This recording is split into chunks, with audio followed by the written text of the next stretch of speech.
What's going on YouTube? Scrammy here, coming at you with some more video with the Sonim XP8 with special guest here, the Z Fold 2. Now, what we're going to do here is we're going to get right into it and run a benchmarking test. Now, this test I've not ran on either device. I pretty much just downloaded it and I wanted to get a comparison here. I've done benchmarking tests before with the Sonim XP8, never with the Z Fold 2, but we have gotten some results. But now that this phone has been out for going on 3 years now-ish, I just want to run a test to see comparatively where it scores compared to a brand new, out-of-the-box, modern-day phone. I guess they're both modern-day, but you know what I mean. State-of-the-art, brand new, and then the Sonim here. The first thing that's a little interesting about this benchmark test, well, you can see how the aspect ratio is different on both devices here. You can see how it's kind of zoomed in on the Fold here and more of your standard 16:9 ratio on the Sonim. That's by choice though. I am forcing the Z Fold to take up as much of the screen real estate as possible. So both devices. Here we go. Let's see if we can get some hardware information on either device. Okay, so boom and boom. Now, you look to compare here. We've got Android 10, Android 8.1. Screen resolution up to 120 Hertz. If you actually look at the DPI or pixel density going on here, it's actually the same. Alright, so I had to take a second there. I had to watch an ad to unlock the highest resolution. But back to the test here. So this is going to run this benchmark on both phones. Both are set to ultra quality. I'm not sure how big of a difference that's going to make. But just for the sake of it, I'm going to see if they'll both run the test. I think they both will. But here we go. We're going to set quality. So both are running Ultra. We know the hardware that's inside of both of them. So there's only one thing left we have to do. And that's going to be simply to start this benchmark in 3, 2, 1. Boom. Oh, that actually was pretty even. So here we go. We got our FPS, both devices.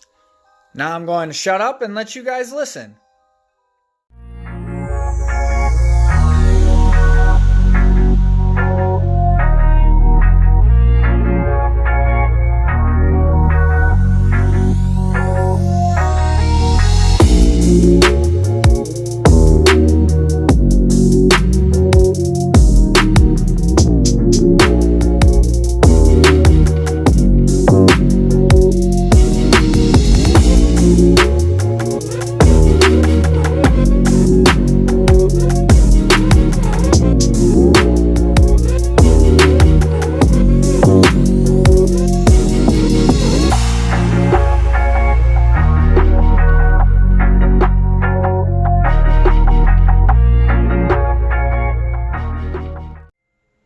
Alright, here we got the score for the Z Fold 2. Now we're just waiting on the Sonim to finish up and catch up.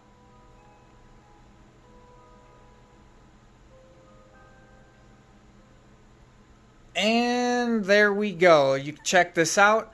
Now, benchmark results, take it for a grain of salt. Some people care, some people don't.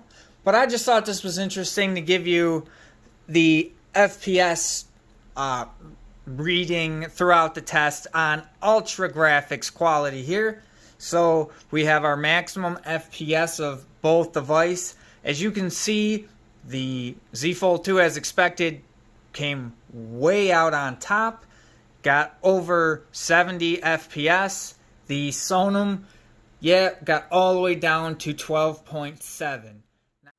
Alright, so we got the phones on ultra quality. Obviously, the Samsung Z Fold 2 came way out on top, but now I'm going to do the test again, but medium quality graphics, just to see if the Sonim can get anywhere close. So again, 3, 2, 1, and bam.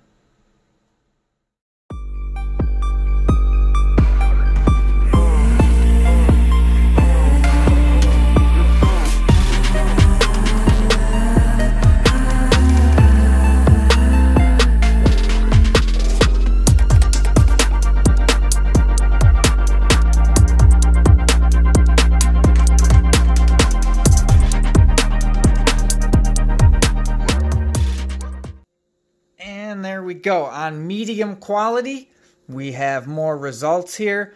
Obviously, again, the Samsung came way out on top, but the Sonim did get a little bit better results there. Actually, both devices scored marginally better.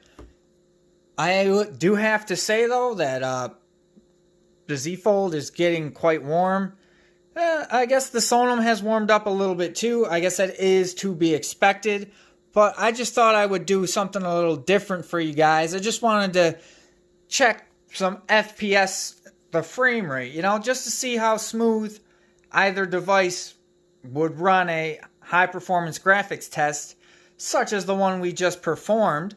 And to my eyes, I'm not sure how it would look on the actual camera, but when we ran the first test on the ultra setting, the entire way through the Z Fold was smooth. The Sonim, you could definitely tell it was stuttering. It wasn't buttery smooth. Wasn't terrible, but you could definitely tell that the phone was struggling a little bit there. And then on the medium setting, such that we just ran, again, Z Fold 2, perfectly fine, great results. The Sonim actually ran that smooth. My eyes didn't notice any stutter or judder in any of the screens. So on medium setting, the phone seemed to perform perfectly fine. Now again, that's just a little something I thought I'd do just to see what the phone's capable of. Obviously, both phones neither really compare with each other. So, I just thought it was something a little different. We got state of the art versus state of the never gonna die no matter what you do to it, even if you put it in chemicals that melt it, will survive forever.